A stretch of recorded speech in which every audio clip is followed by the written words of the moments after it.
Yes, here we are, Saturday, February 3, 2024. And by the way, I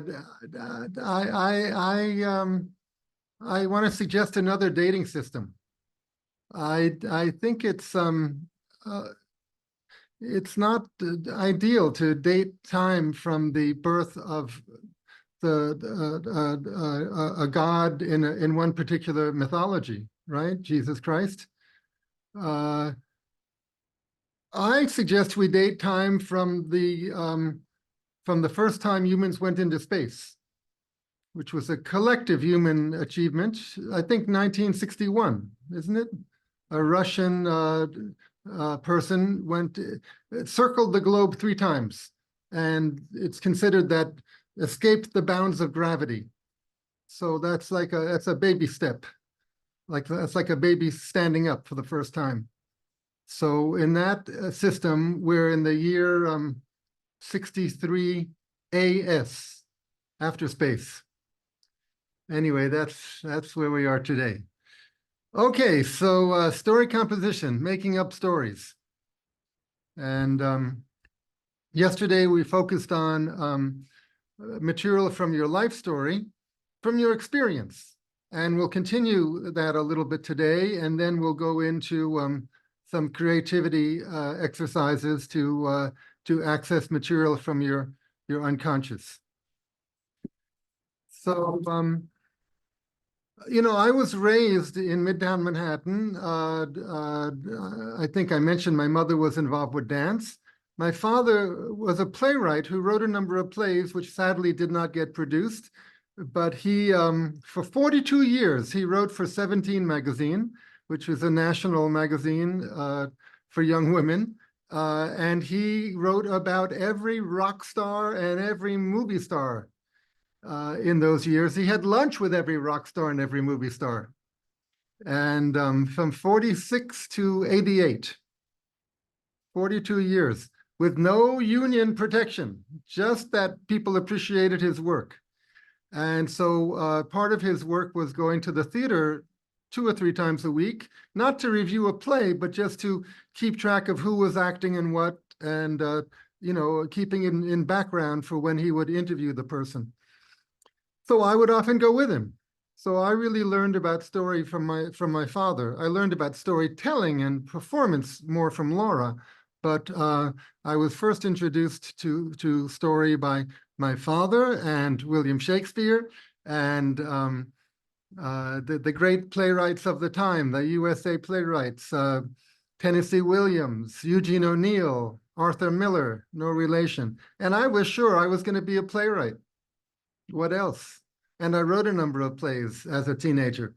But then I met Laura and discovered professional storytelling, which is easier because you don't need a whole cast, you don't need a stage, you don't need lights, costumes, you can do it all yourself. But a great thrill of the theater, as I'm sure all of you have been to the theater, or even at the beginning of a movie, the house goes dark. It should go pitch dark. And there should be utter silence. And then the lights come up and you see what's on the stage. But that moment of utter darkness and quiet and stillness and quiet silence, and then the lights come up, it was such a joy for me. It was so exciting that, something was about to happen. We didn't know what, but we were about to be shown a reality and a beauty and something important. So, so I'm here to coach you all to also create beautiful, fascinating stories. The story that of the movie that I've written is it takes place in the jungle, in the forest, which it's a very beautiful imagination for me. The actual forest is a little more tricky. There are a lot of mosquitoes. There's some snakes. You can twist your ankle. But the fascination of the forest, the jungle, especially the African and Indian forest and jungle, from a white person's point of view, from a Westerner's point of view. I mean, we've had Tarzan, the books and movies and comic books since the 1920s. We had Rudyard Kipling writing the Jungle Book, right? It's a big fascination. It represents something inside us, this fantasy of the Indian forest and jungle, and it's beautiful. So I was fortunate enough to experience a good deal of it, doing my humble folklore PhD research with tribal people near Nagokoil. And I ended up studying children's songs and games and how those activities help children learn how to pick up spoken language. But I've transformed that reality into a fantasy of 8 high school students coming from New York and visiting the Indian jungle, and they discover, with the help of some tribal people, tell them about a flower that together they all use to help many people.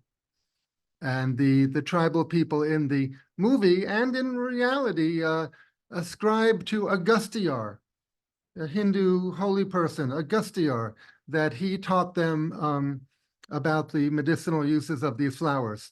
Now, the Kani people who I visited have been in those mountains for at least 50,000 years, probably coming from Africa, 50, 60,000 years. Agasthyar, if he actually lived as a human being, was there maybe 6, 7, 8,000 years ago. But you see, in their imagination, including the senior tribal women, who are the ones who are really knowledgeable about medicinal plants, they can't believe that they and their foremothers developed this knowledge. They ascribe it to a man who had, was of a higher status culture. Well, I'm not sure why I went off on that tangent, but yeah, the opening scene of the forest, the jungle, the side of a mountain with beautiful trees all around. That's where I want to take people. That's where I wanted to go. And I wanted to meet a shaman or a shamaness, and I did. But a shaman, a shaman is what do they call it? Like a medicine person, somebody who goes into trance. In Tamil Nadu, it's called Sami, and calls the divine spirit either into themselves or into people nearby. And I thought that was a very fascinating thing. I wanted to experience it, and I'm very glad I did. So I want to help other people experience this. So I'm asking you, what do you want to help other people experience? Is it a forest? Is it a jungle? Is it being on a ship in the ocean? Is it being in college? Is it something that you've experienced or something that you want to experience? Where would you like to take people? Just for fun, for joy, for excitement, for thrill, for the pleasure of being there and exploring that place. So that's something to think about. And, again, as I said last night, all of this work about oneself, exploring one's life story, one's own interests and inclinations, we're using this as a setup for your fictional writing. Because once you plumb the depths of your soul, then you can project it all onto external characters. But with the knowledge that if it's thrilling to you, it might well be thrilling to other people. You're the guinea pig as the creative person. You test it out on yourself. And if it strikes a chord, if it rings a bell, if it makes your hair stand up, it might just do that to other people too. So this is all about soul searching. Okay, dreams. Dreams have at least 2 meanings. One is hopes. That can be part of a story. And of course, another meaning of dreams is what one experiences when one sleeps. A dream can be considered a story that one's unconscious tells one's consciousness, a story that your unconscious tells your consciousness. So if a dream comes to you, you have to think, well, why is my unconscious telling me this? What's the message? What's the point? So when you're doing this kind of work, this story work, please keep a journal and keep it by your bedside so you can jot down your dreams in the morning. Okay, whoops, I'm gonna put people on silent mode for now, but in a couple of moments I'm gonna ask you to speak. But let's going on. Where's that sound coming from? It's not coming from me. Okay, it's turned off. Yeah, sometimes the story begins with an idea. You know, yeah, I think something's important, but an idea doesn't make a story.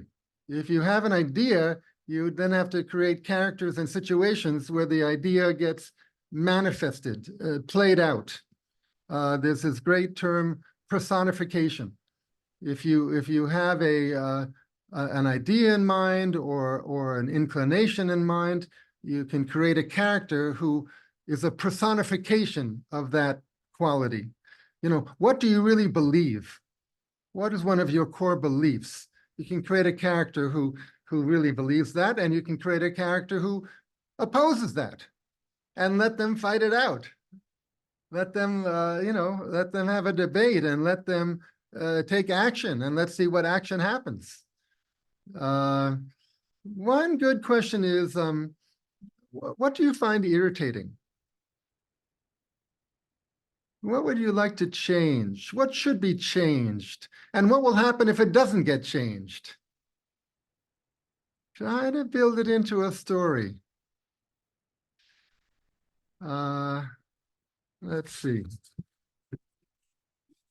What is a change that you'd like to see in your own life, in your government, in the world, anywhere, micro or macro?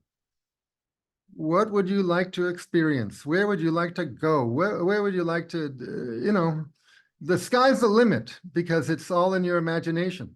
So where would you like to go? What would you like to do?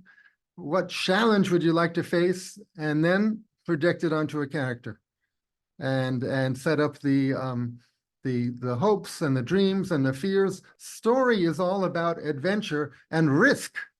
There's always a danger in story that things will not work out. The character will be brokenhearted. The person could get killed. There's a risk. But on the other side, there's in an adventure, if you succeed in the adventure, great. It's a thrill, it's a joy, and you can live to tell the tale and inspire other people. So what is the risk that you're interested in? What irritates you? What gives you joy? What have you been enjoying recently? What have you been finding? What's been making you happy recently?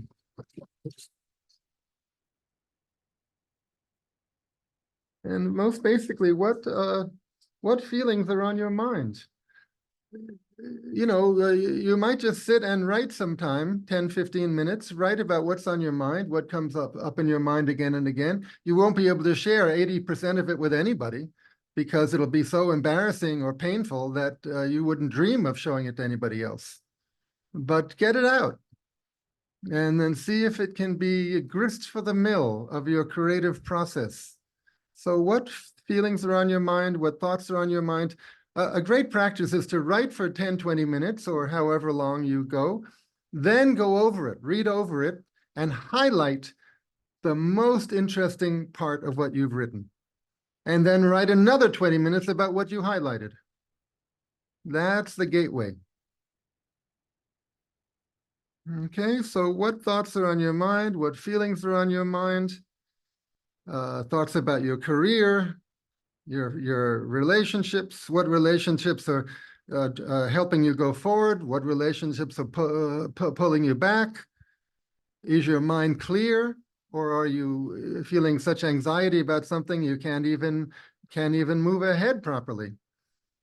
Okay, I'm going to stop talking for a couple of minutes. And, I don't expect people to bare their souls in public like this, but what has gone through your mind in these last 10 minutes as I've been talking? Just please share your thoughts, anybody. Do you think this is an interesting way to generate material for story?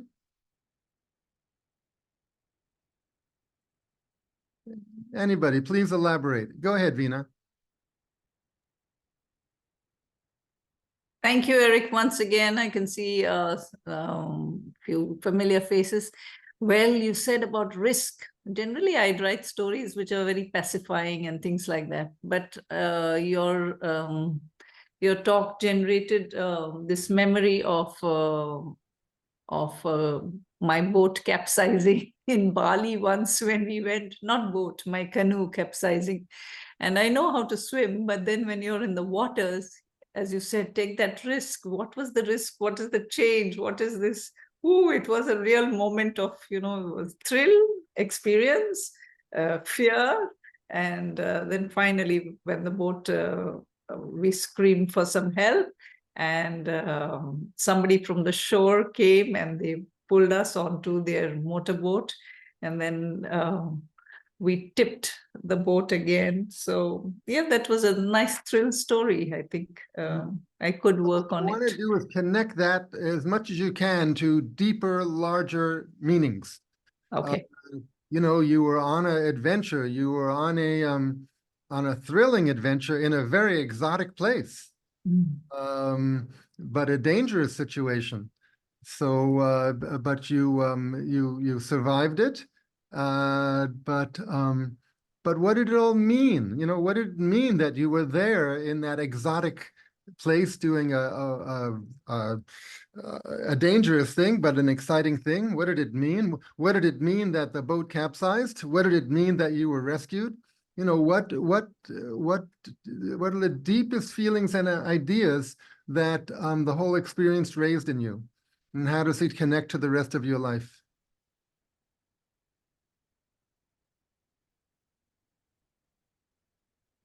Okay, anybody else?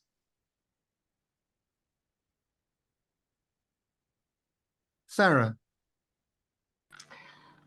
Yeah, I just realized why I wrote a story that I did, because I got sidetracked because I was trying to write history, living history stuff. And I had just met up with my sister and her family up in near the Blue Ridge Mountains. If you know the Blue Ridge Parkway, I'm sure you do, Eric, since you were right. It's just a beautiful parkway that's above everything, right? And so I met up with them.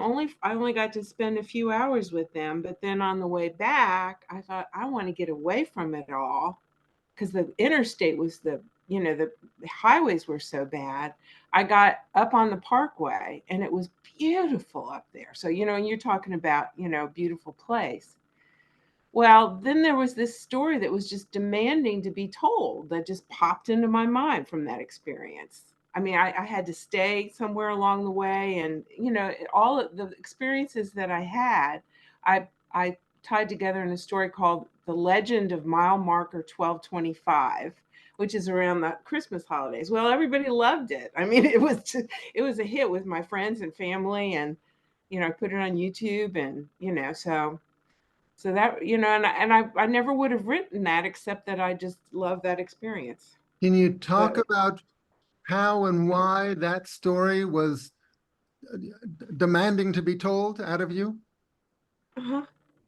Why it was? Yeah.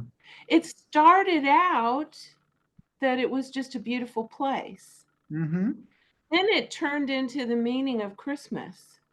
The true meaning of Christmas for me. Mm-hmm. And it just sort of evolved, and it was really fun to see how that kind of just evolved out of my imagination.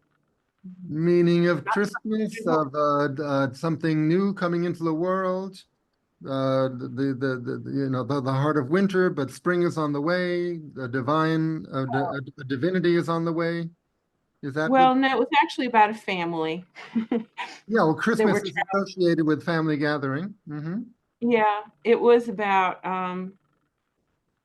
they were they were on an adventure together. They were looking for they heard about the mile marker 1225, which really doesn't exist. So it was kind of a tall tale, according to the National Park Service.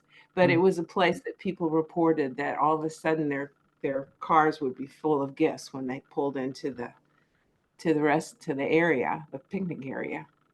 And so on the way there, though, they had, I don't want to tell you the whole story, there's no point in that, but on the way there, they experienced some of the meaning of the Christmas season. And then it all kind of came to a climax when they actually happened on mile marker 1225, but didn't know it. You can watch it on my YouTube channel.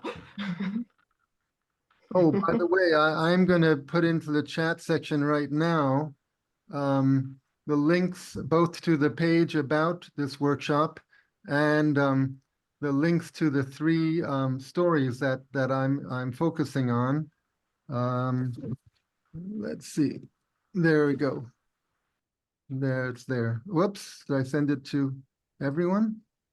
No. Yes, I think I sent it to everyone. And so Sarah, if you want to send something to people also, go ahead and send it in the chat section. You say it's on YouTube. That means you told it? You told the story on as a recording on YouTube? I told it to my storytelling group where I'm learning storytelling, and then I just went ahead and recorded it. All right. Well, if you like, put the YouTube link in the chat section. Sure. And I had to read it, but it's so easy to do when you're virtually. You can have your script, and because it takes me so long to memorize, and that's something I need to figure out, is whether it's okay to read a script a little bit, or if I should wait until I totally have it memorized. You know what I mean? They're different forms of storytelling. Yeah. Reading stories from books is a lovely tradition. It's different from what I would call storytelling, but it's all good. Yes, June and then Lalitha, go ahead. Hi, Eric. I had a vision.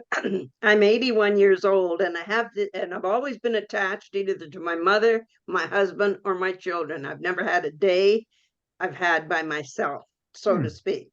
So I have this vision, and I think a storyteller wrote this a couple of years ago about an old man that leaves a nursing home and goes off. But I have this vision of this old woman just getting in the car with a small suitcase and going out on her heroic journey and all the things that could happen to her.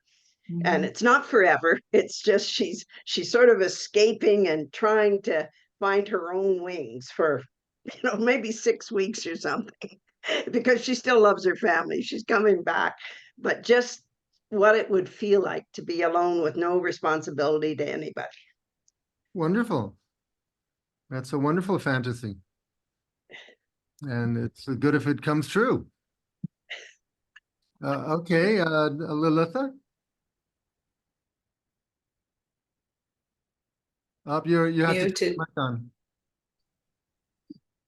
Yeah, thank you, Eric. And you were talking about how we can compose our stories to our personal experiences.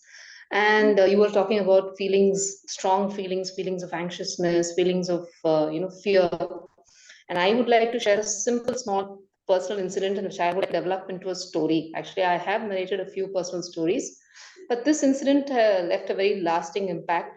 This is regarding, I have a daughter. I have 2 daughters, in fact, and my elder daughter was in grade 10. And we used to go to the park every day just for evening, for a get out for playing and for talking and all that. And there was this one boy. He was from the local slum area, and she realized that this boy was stalking her. And she was in class 10 and her boards were nearing. And then she realized that over a period of a month and a half, this boy was constantly there wherever she was going, at the park or at the eating joint or wherever it is. She realized the boy would also come and stand below the balcony of the house in the night when she was studying in her room. And this was disturbing her a lot. And she told me this. First, I told her, just ignore it. These people just come and go, ignore as usual. But then she said it's disturbing her regularly and she wants to do something about it. Now, I was very scared because the moment we tell at home, we have grandparents at home who become extra protective and they are very scared.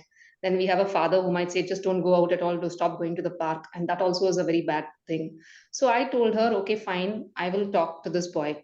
But I was so scared because these days you see incidents of, these boys doing things to the girls like throwing acid or, trying to attack them and all that. So I was very scared that I should not be rough with the boy. And I told my daughter that next day I would talk to him.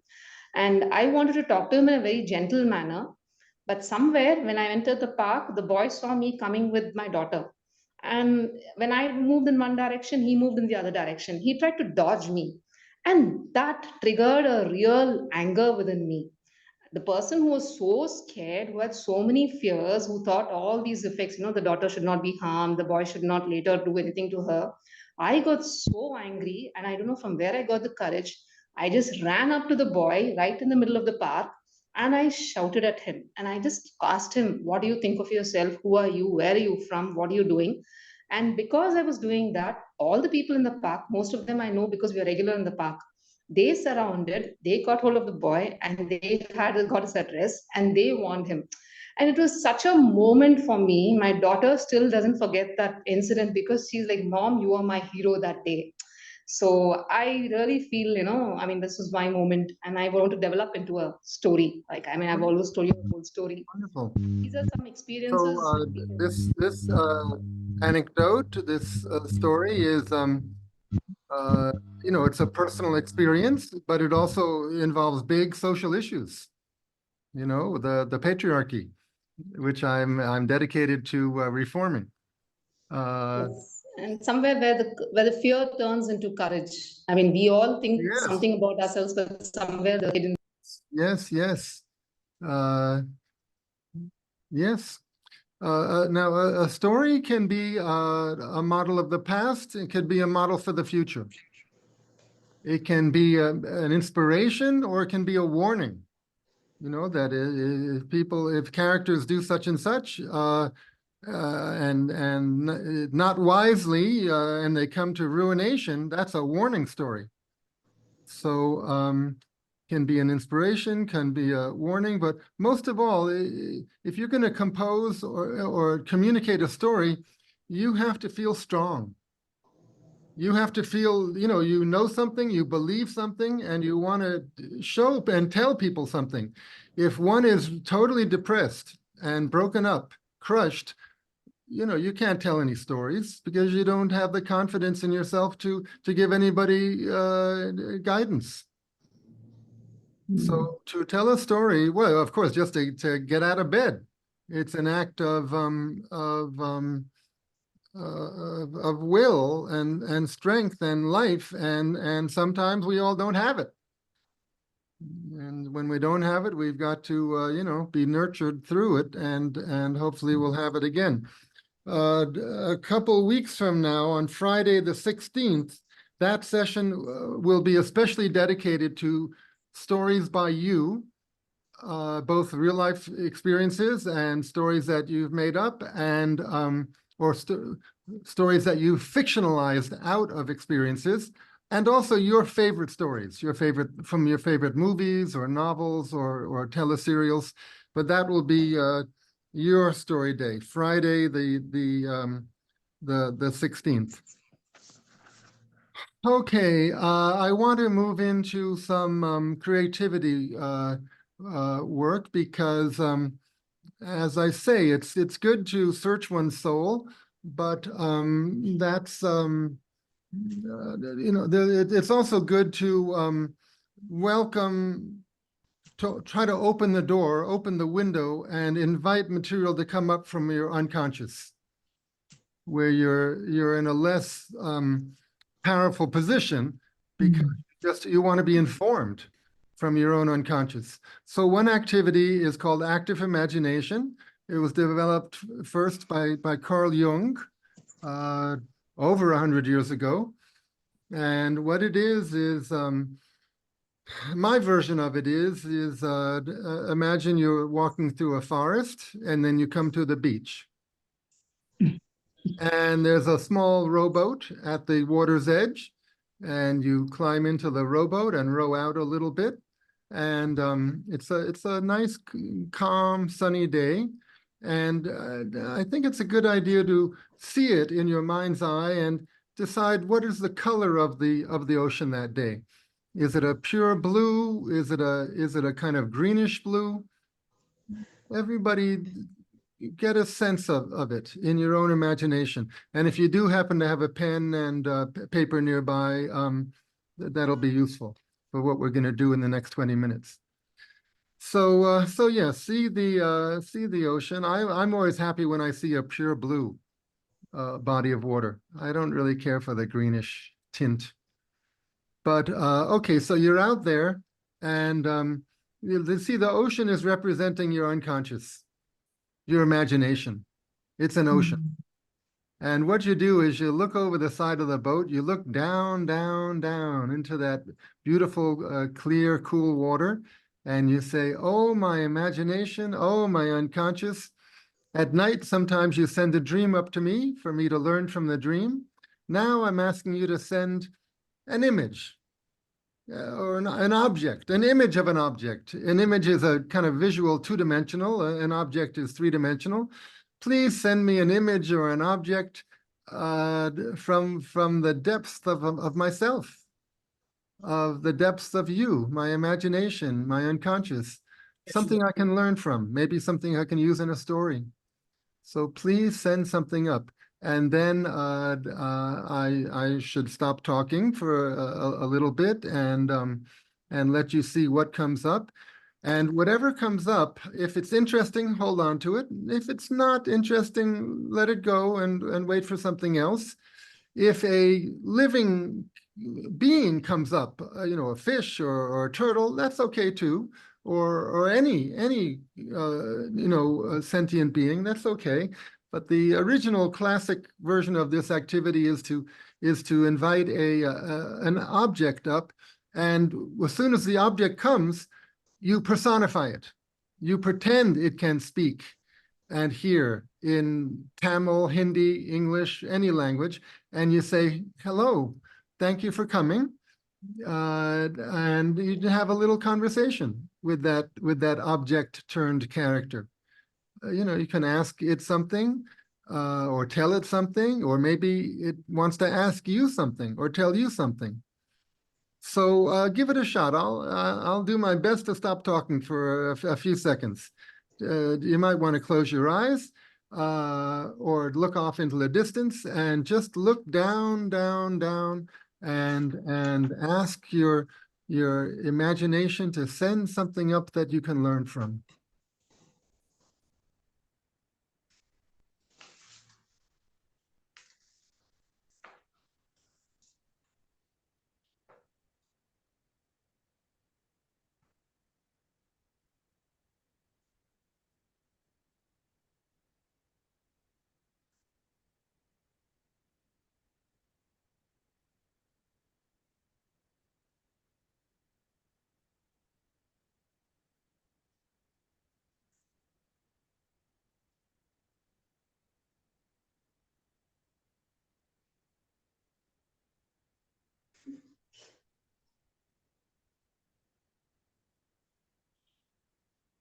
It's often good to do this with yourself or with your clients after everyone has reviewed their life story. Because if you have the themes of your life story in mind, the object that comes up is likely to relate in a clear way.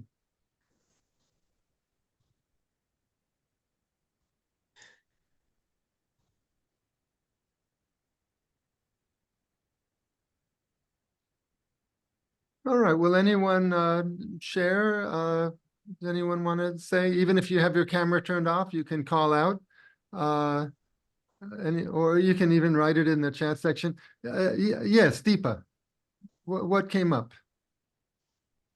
So I can see myself playing with the gray blue waves of the ocean and on a sandy beach. And then when I move back, all of a sudden I see something coming towards me, coming out of the ocean.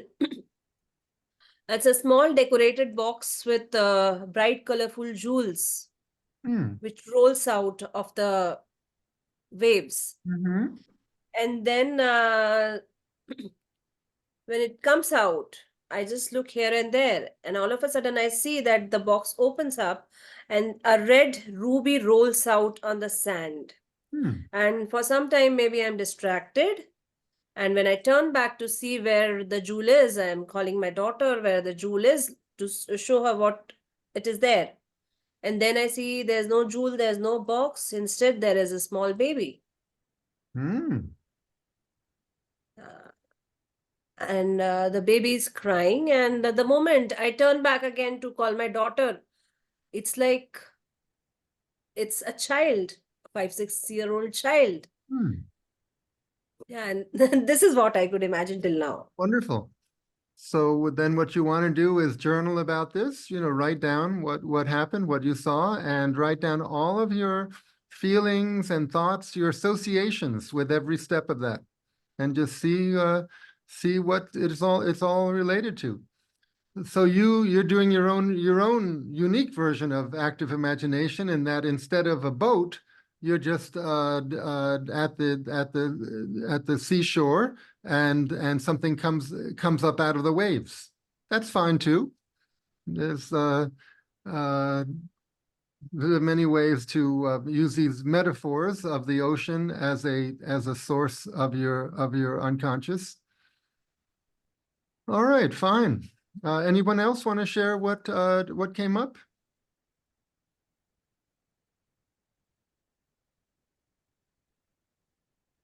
Go ahead, Anita.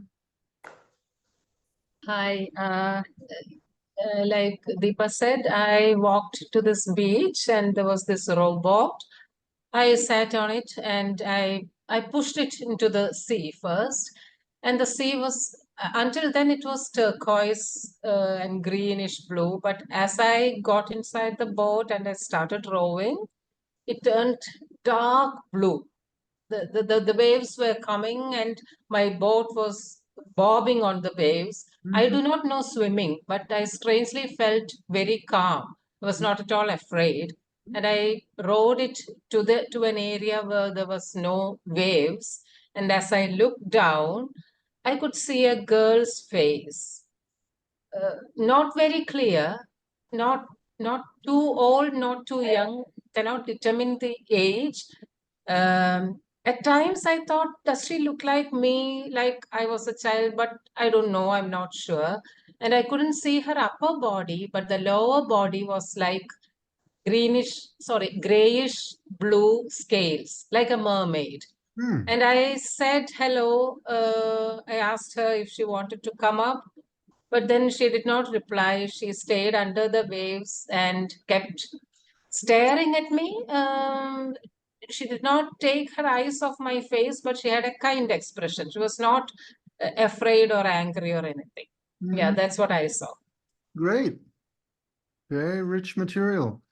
So again, to follow up, you journal about it, and Yeah. just do free association, and what you connect every part of it makes you think about. Maya? Yeah, I got a bottle with a ship inside it. Okay. And then as I continued to look, I saw tiny little people. So I was like looking into the bottle. Mm-hmm. And then I could see all these tiny little people. They were running around and trying to prepare the ship. Either it was landing or it was about to leave, I'm not sure. Mm-hmm. And then I started to have a conversation with the boat, with the ship. Mm-hmm. And it was telling me that it's waiting for the right conditions and the water to come in. So then it can set off for sail. Hmm. The right conditions, the right weather conditions. Mm-hmm. Yeah, I think so. But it may also be referring to the right conditions in the world today, the right social conditions, the right cultural conditions. Who knows? Very good. Janet?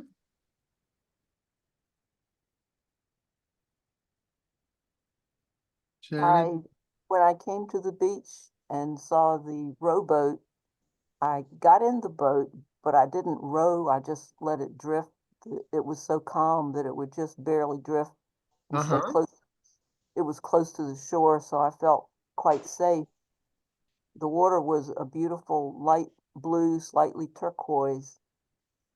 And as I watched the water, I'm just looking down, I saw a piece of paper, obviously wet for a very long time. Mhm. So I reached down and pulled it from the water, and I could see that it had writing on it at some time Mhm.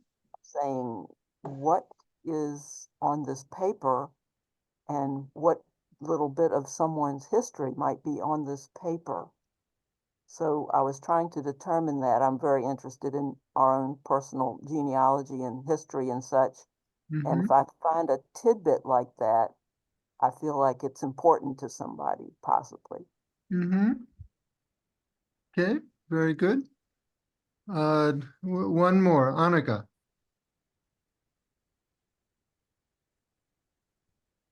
Annika, Yeah, go yeah, ahead. I'm here. Mhm. So, when I went to the beach, it was sunset and I sat on the rowboat. And as the sun set, it was a full moon which rose up. And sat there for quite some time. And with the full moon, the waves crashing onto the shore with the bioluminescence, turning the waves to the deep blue against the moonlight was magical. Mhm. And as I got down and went towards the waves brought a tiny little turtle onto the shore, which just climbed up onto my feet. And suddenly I heard it saying hi. Okay. So yeah, that's where I just stopped there. Uh-huh. So if you want, you can continue the conversation. You see, this is called active imagination because one is being active in two ways. One is Mm-hmm. actively asking for something to come up, and then one is actively engaging with what comes up in a imaginary conversation with you playing both parts. You know, you Okay. speak to the object and then you answer as the object, of course. Okay. Good. Many Uh, creative people, many writers of fiction do this every day. At the beginning mm-hmm. of their workday, they sit down and do this activity and the next one we're going to do just to, and of course, it's different every day. Interesting. So somewhere the conversation that I will have with that object would be kind of from the state of mind that I am in that particular day, or Yeah, what's going on in my mind. yeah. This is called finding out what's on your mind, what's in your heart in that particular day and forever. Mm-hmm. Interesting. You know, Okay. often we don't really know what's on our mind True. True. until we play it out, when you're writing a research paper, at least when I was, I would write all my thoughts about this topic at a certain point, and I would discover what I really want to say about it or what I really want to learn about it. But I didn't know Mm-hmm. until I wrote it all out. Mm-hmm. Likewise with creative work, you write, free associate, and slowly it dawns on you what's on your mind, what's in your heart, and the story that you want to tell. It Eric, Mm-hmm. sorry, Eric. Can we use this? For me, the first thing that popped up is we can use this kind of imagination for even bringing out an environmental cause. Of So course. I thought there would be a rock popping up, and then the rock is I'm ignoring the rock. Rock is actually starting a conversation with me. It's from the seabed. So Mhm. it's trying to say, you humans, y'all are so, you're destroying our sea oceans. So we Yeah, of can lead to that also, right? course.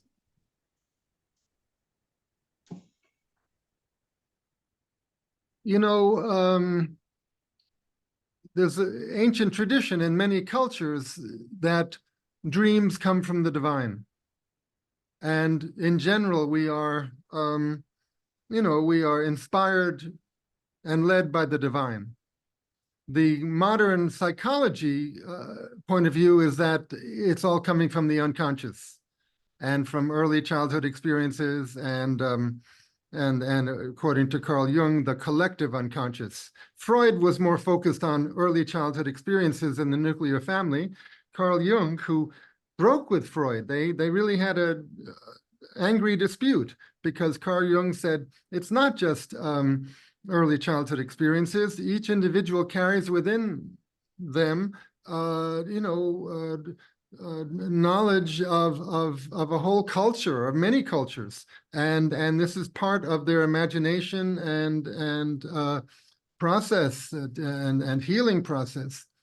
So these are two explanations of where things are coming from within us, the divine and the unconscious. And for some people, it's a combination. And for some clients that we work with, they might have a different worldview than we do, and it's not really our position to change their mind about where it's all coming from, because we have to work with where people are and who they are. But just keep in mind that we're on ground that used to be considered very sacred by some people and still is. Like in ancient Greece, there was a god especially of dreams, and you'd go to the Asclepius, and you'd go to the temple of that god and sleep there and have dreams, and the priest or priestess would help you interpret the dreams. So this is the deep stuff. Even if you're a rationalist, it goes not only down into your the deepest part of your personality, but also your sense of what's going on in society and the universe. Okay, now let me lead you through another little activity. This is called question-based story making. It's a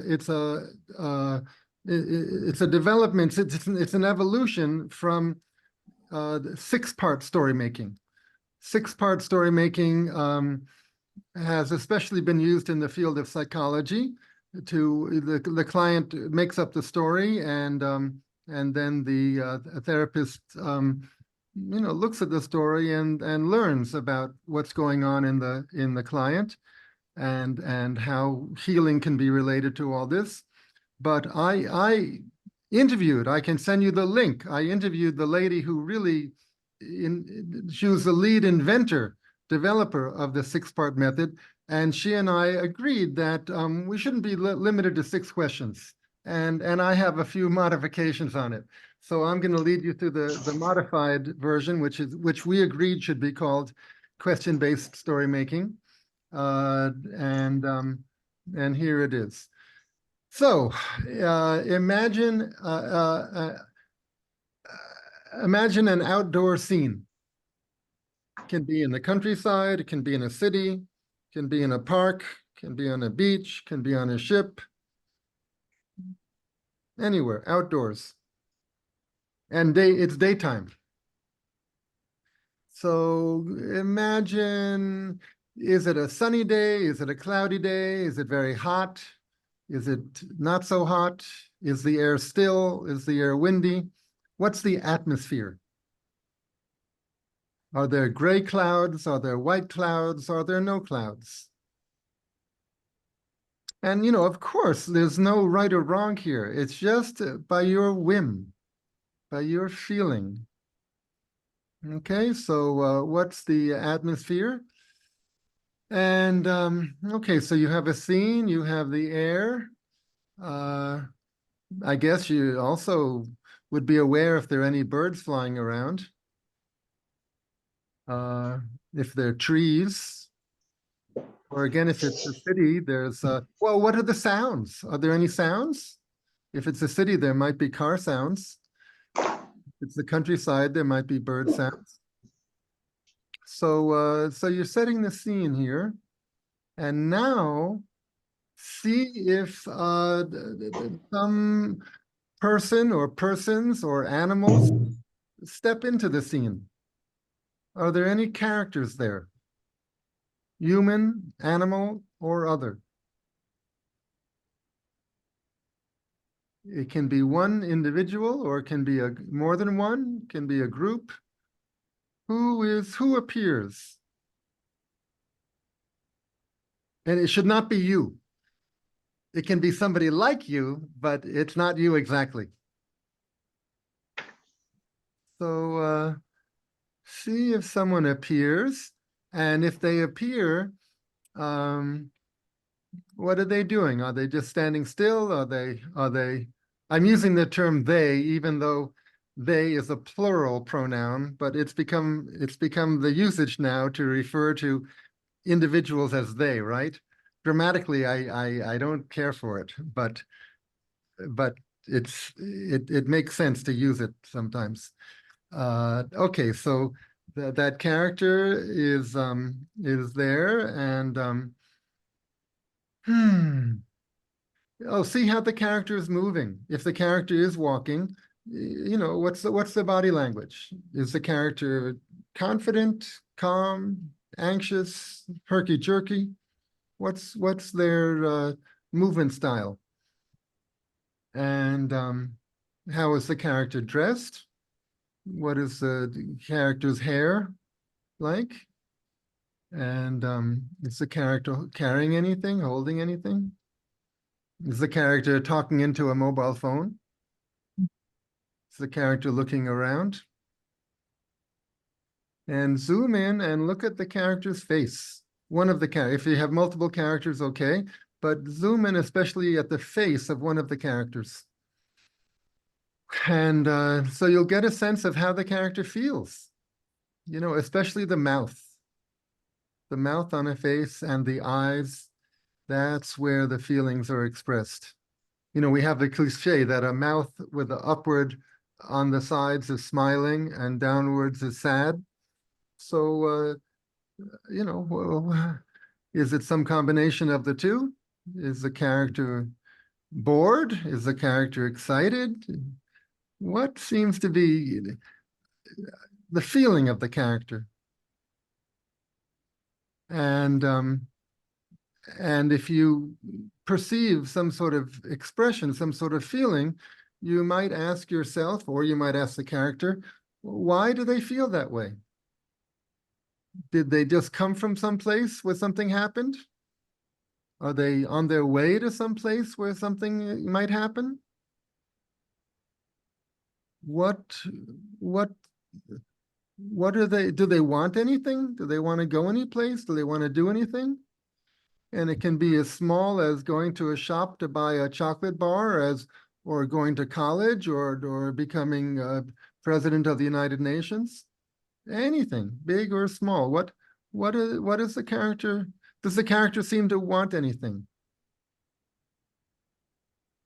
And if you get that, you know, first looking at the face, getting the emotion, and then asking yourself, why do they feel that way? Why might they feel that way? What might they want? If you get a sense of what the character wants, you got a story. Because then the story is, are they going to get it? You know, what resources do they have to get it? Do they have to make a plan to get it? What are the obstacles they have to overcome? What's going to happen? You know, story, the most popular story model, which we'll explore next week, is that a story is about a character who wants something.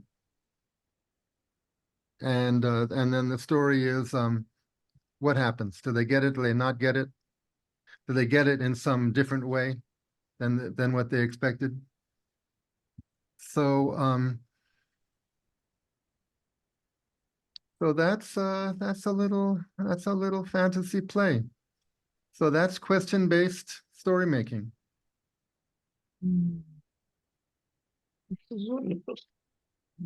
Thank you.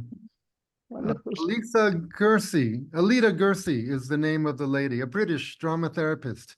And I can't dig up the recording now, but I'll Unfortunately, we don't have an email or WhatsApp group for us, but somehow I'll get you the information, and you can listen to my interview of Alida Gersie a couple of years ago as part of the Chennai Festival, where we agree that one of my innovations in that method is I ask what is the atmosphere and how does the character feel. The original 6-part method is, the first question is, imagine a character and imagine what the character wants. And I just feel that's too abrupt. I feel at first we need to set the scene and get the feeling of the character before we can ask anybody to decide, what the character wants. What the character wants is the big question, but there has to be a warm-up before that. Any responses about this? Does anyone want to share anything that came up? Does anyone want to share anything about the process? We just have a couple more minutes. The floor is yours.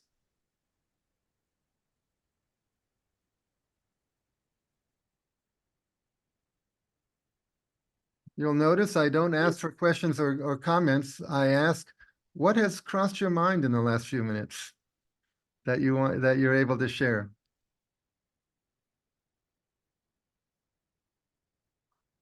Sarah, then Veena. Yeah, so yeah, I have to back up to a little bit because it's related to what you were just talking about. But I was thinking about how Carl Jung's approach really is pretty amazing, and the book by Ira Progroff, I think is his name, on keeping a personal journal. I don't know if you're familiar with that. It's from Jung's psychology. The one thing that I do from that paradigm is what he calls the period image, where you just sit quietly and let an image, and close your eyes and just let an image come to you. And it always works for me, but I only do it every once in a while, like when I'm starting a new journal or something. And an image comes to my mind, and then that image tells me about what's going on in my life at that time that I need to consider. Well, when you had us do this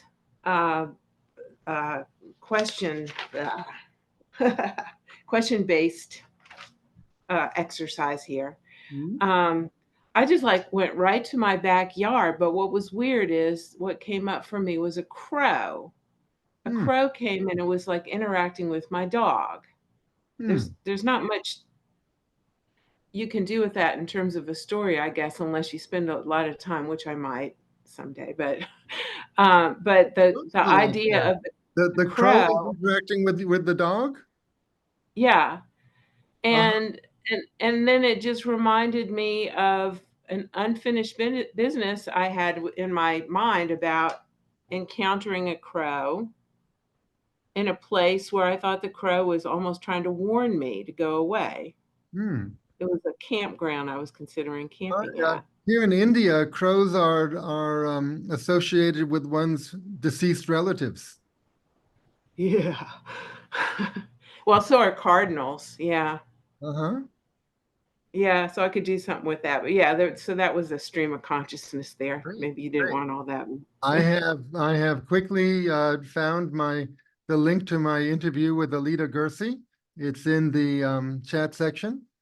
If you want to copy the link and look at it later, please do. She's a wonderful, lovely person. Anyone else have any thoughts about active imagination, question-based story making, the process of, to use a metaphor, opening the window, opening the door to your unconscious and inviting the material to come?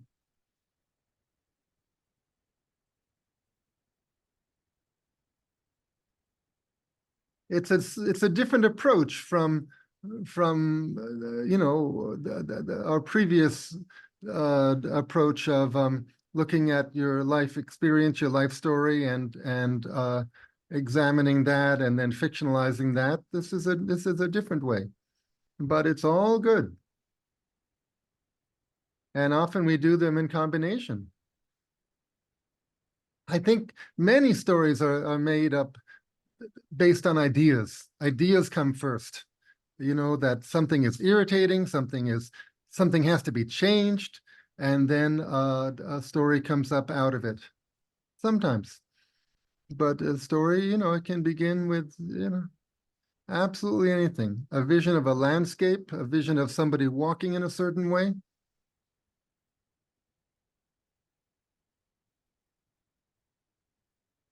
Jeff, do you have your microphone nearby? Do you want to say anything? Yes, I have my microphone close. Okay. And it actually is working today. I do not operate that way at all. Okay. I'm a traditional storyteller trained by traditional storytellers, and I'm a shaman. I don't write anything down. My stories are all created in my head, largely pacing and talking out loud. I never write anything down. Okay. And in the traditions that I operate from, those aren't imaginary things. Those are real beings, real creatures, real things that are coming with a message to me. So, I mean, I approach it totally differently. Okay. That's like if I saw a crow with the dog in the backyard, all right, crows and ravens have great significance in multiple cultures throughout the world. You already mentioned that.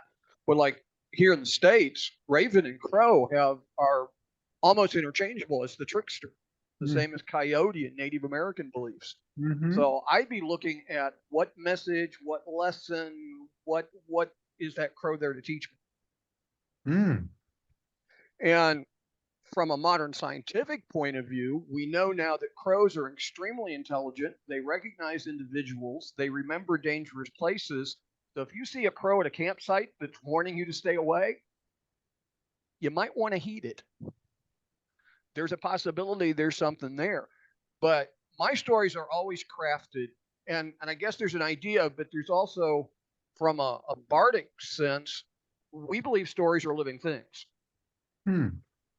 So it's a matter of, it's active imagination, but you're opening yourself up to the story and letting the story out. The story's there, you just have to let it out. So it's a kind of a different, it's the same thing, but it's a different approach to the same thing. Great, thank you. It's many creative people develop a relationship with a particular animal. And especially, you know, this term shaman or shamaness, it's really can be seen as a metaphor for going inside oneself, you know, exploring one's unconscious, exploring the divine, or whatever the equivalent of that is for an atheist. Many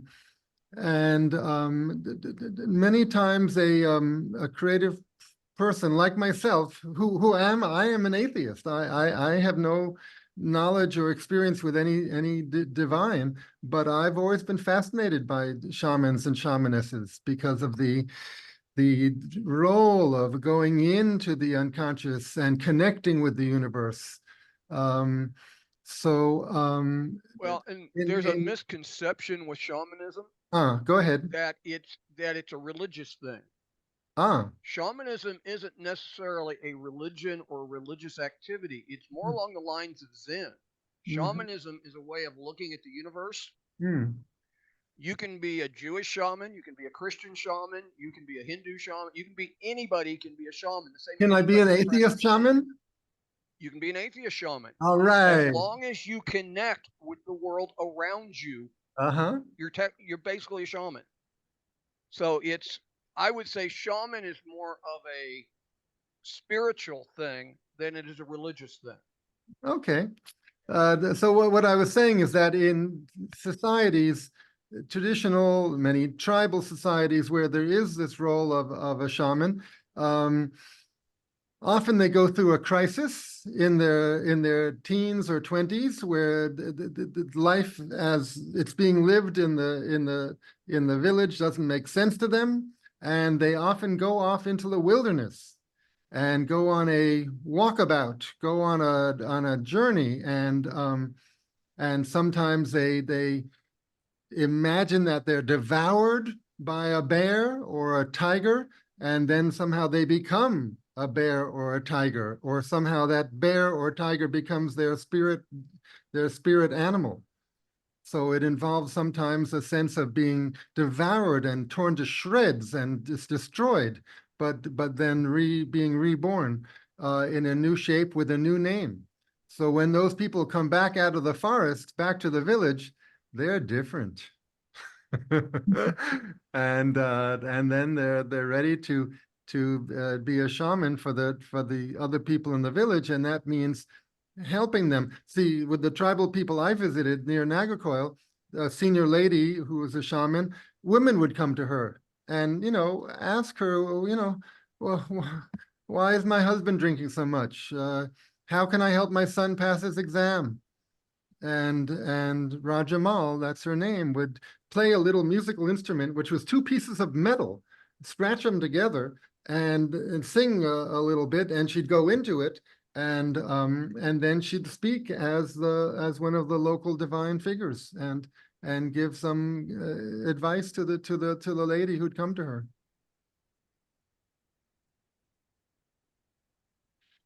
Okay, I believe we'll close the session. Next Friday and Saturday, it's Friday is Structure Day. We're going to talk about these academic ideas of the 3-part structure, the 5-part structure, the 7-part structure. We'll see what we can learn from it all. And then next Saturday is all about character and characterization. And then, as I say, the week after that, the 16th, is stories, your stories, both your favorite stories and stories that you want to share that you've made up. And then the last 3 sessions are flat out. The Saturday the 17th is looking at the Tempest by William Shakespeare in relation to all of this. Then Friday the 23rd, the Epic of the Ankle Bracelet in relation to all of this, which is considered history by many people here in Tamil Nadu. So it's not a story that's been created in many people's eyes. It's a historical event, but still it's a very interesting story. And then a final session on Saturday the 24th. I'm going to bore you talking about my movie. And forgive me for putting myself in the class with William Shakespeare and Prince Ilango Adigal, who wrote one version of Silappathikaram, but you have to put up with it. So I've put in the chat section links to these versions, web pages about these 3 stories, and the web page that describes this whole workshop. And I've just put there the link to the interview with Alida Gersie. Okay, so if you want to copy and paste those things, go ahead. Anyone want to say anything before we close the session? Remember, don't thank me, just help me get an agent to get my movie made. That's all the thanks I want. A couple of you have very kindly sent me some rupees, and I very much appreciate that. But I'm after a bigger fish. I want to say something, Eric. Go ahead.